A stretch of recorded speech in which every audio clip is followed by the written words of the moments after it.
बांझ जिठानी। अमिता और सुनीता आपस में देवरानी जिठानी होती हैं। शादी के कई साल बाद भी अमिता को कोई औलाद नहीं होती, लेकिन शादी के 1 साल में ही देवरानी सुनीता को एक प्यारा सा बेटा होता है। अरे सुनीता, तू तो सीधी है।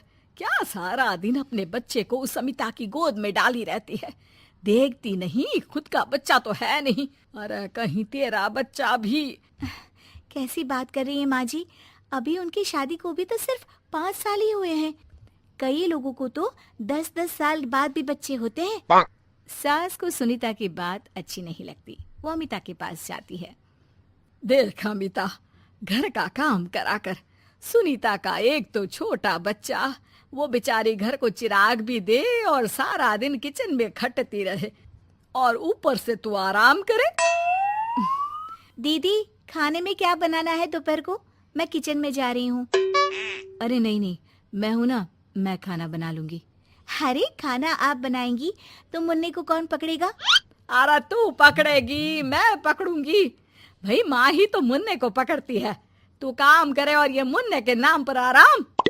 अरे नहीं नहीं माँ जी, मैं माँ हूँ माना, लेकिन अमिता दीदी का प्यार भी कम नहीं है। सारा दिन भी नहीं खिलाएंगी तो रात को नींद नहीं आएंगी इन्हें। अरे तो दूसरे की औलाद तो दूसरे की होती है ना। ला अमिता, मुन्ने को मुझे दे दे। लेकिन जैसे ही मुन्ने को सास गोद में लेना चाहती है, वो उनके पास जाने से इनकार कर देता है। अरे काला जादू कर दिया है इसने। बच्चा किसी के पास आ ही नहीं रहा है भाई। माँ, इसे काला जादू नहीं, प्यार कहते हैं, जो दीदी मुन्ने से करती हैं। अरे हाँ हाँ, हम तो दुश्मन है ना इसके, जो ये हमारे पास नहीं आ रहा है। अरे सगी दादी हूँ मैं, पूरी की पूरी कोठी इसी के नाम कर जाऊंगी। अब बोल, अब भी प्यार है क्या इससे? अमिता को सास की बात पर गुस्सा आ जाता है। वैसे भी माँ जी, पूरे घर में यही एक चिराग है, तो आप इसे दे या ना दे, सारा कुछ इसी का है, चाहे वो मेरा भी क्यों ना हो। हाँ, अभी तो बड़ी जबान चल रही है, लेकिन जब घर पूरा इसके नाम होगा ना, तब पता चलेगा। अमिता और सुनीता दोनों ही मिलजुल कर रहती थी, इसलिए सास की बात का दोनों को ही बुरा ना लगता। मिलजुल कर काम करती और हंस खेल कर रहती। अरे बेटी, तेरी दोनों भाभियों ने तो मुझे साइड कर रखा है। अरे दोनों में इतनी पड़ती है कि मुझे तो डर लग रहा है, कहीं एक दिन ये दोनों मेरी बात मानने से इनकार ही ना कर दे। अरे तो खेल खेलो और दोनों को अलग कर दो, इस पे कौन सा गणित लगाना है माँ? हाँ हाँ, ये तो है, चल देख लेती हूँ मैं। अगले दिन सास धीरे से एक लाल पेन लेकर मुन्ने के बदन में लगा देती है और लोगों को बुलाकर हंगामा करती है। अरे देखो देखो, ये क्या हो रहा है मुन्ने के शरीर में? अरे ये क्या हो गया मेरे बेटे को? मैं अभी इसे लेकर डॉक्टर के पास जा रही हूँ। अरे ना दीदी, परेशान मत हो, मैं तैयार कर देती हूँ और कैब बुला लेती हूँ, बाद में ले जाइए आप इसे। अरे बेटा, तेरा है, वो क्यों ले जाएगी? वैसे भी ये डॉक्टर का नहीं, तांत्रिक का मसला है। किसी ने मुन्ने पर जादू करने की कोशिश की है, जिससे वो मुन्ने को मार ले। सुनीता ये सुनकर रोने लगती है। कौन मेरे मुन्ने को मारने की कोशिश करेगा माँ जी? नहीं नहीं, ऐसा कुछ नहीं होगा। सास अमिता की तरफ देखकर कहती है। अरे वही जिसकी खुद की औलाद ना हो। कैसी बात कर रही हैं माँ जी आप?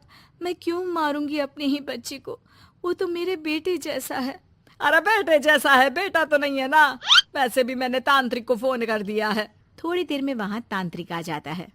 भगवान भगवान भगवान भगवान, बच्चे की जान को खतरा है, खतरा है, खतरा है। इसके ऊपर किसी बांझ औरत ने काला जादू कर रखा है, रखा है, रखा है।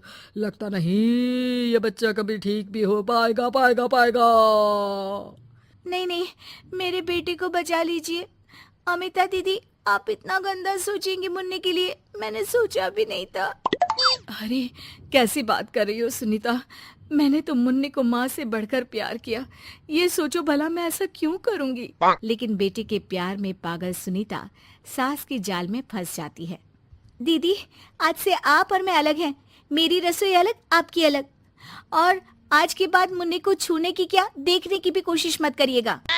अमिता सुनीता को समझाने की कोशिश करती है, पर कुछ नहीं होता। अगले रोज। ला सुनीता, मैं मुन्ने को नहला कर तैयार कर देती हूँ। नहीं नहीं माँ जी, मैं नहला देती हूँ।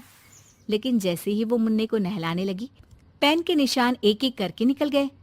अरे माँ जी, ये तो किसी ने पेन से निशान बनाए थे। देखिए, जैसे ही मैंने मुन्ने को नहलाया सारे निकल गए। अब अरे नहीं नहीं बहू, ये तो बाबा का कमाल है कि बच्चे के ऊपर से ये साया धुल गया।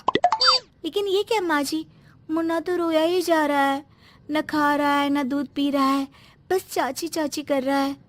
अरे इतनी जल्दी उसका भूत नहीं उतरेगा इसके सर से, मार मार कर खिला। जी माँ जी। लेकिन सुनीता का बेटा, जिसे अमिता से बेहद प्यार था, वो उसके पास जाने की जिद में ना खा रहा था ना पी रहा था। उसकी हालत बिगड़ती ही जा रही थी। हार कर एक दिन, माँ दीदी दिखाई नहीं दे रही है, क्या वो मायके चली गई है क्या? अरे क्या पता कहाँ गई, रुक बड़कू से पूछती हूँ। ए अमिता कहाँ है? माँ जल्दी पता करिए ना, दीदी कहाँ है? मुन्ने की हालत दीदी के लिए खराब होती जा रही है। सुनीता मुन्ने को लेकर नीचे अमिता के पास जाती है। अमिता बिस्तर पर पड़ी होती है। वो कमजोर सी दिखती है। बड़ी आराम से सो रही हैं आप, यहाँ मुन्ने की तबीयत खराब हो रही है। वो जैसे ही अमिता को छूती है, अरे दीदी ये क्या हो गया? आपकी तबीयत तो काफी खराब है।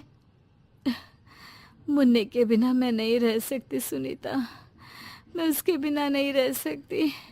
मैं कसम खा कर कहती हूँ, मैंने मुन्ने को मारने की ऐसी कोई कोशिश नहीं की। मैं तो खुद मुन्ने के बिना मर जाऊंगी। मुन्ना आप ही का तो है दीदी, मुझे माफ कर दीजिए। ये पकड़िए अपना बेटा,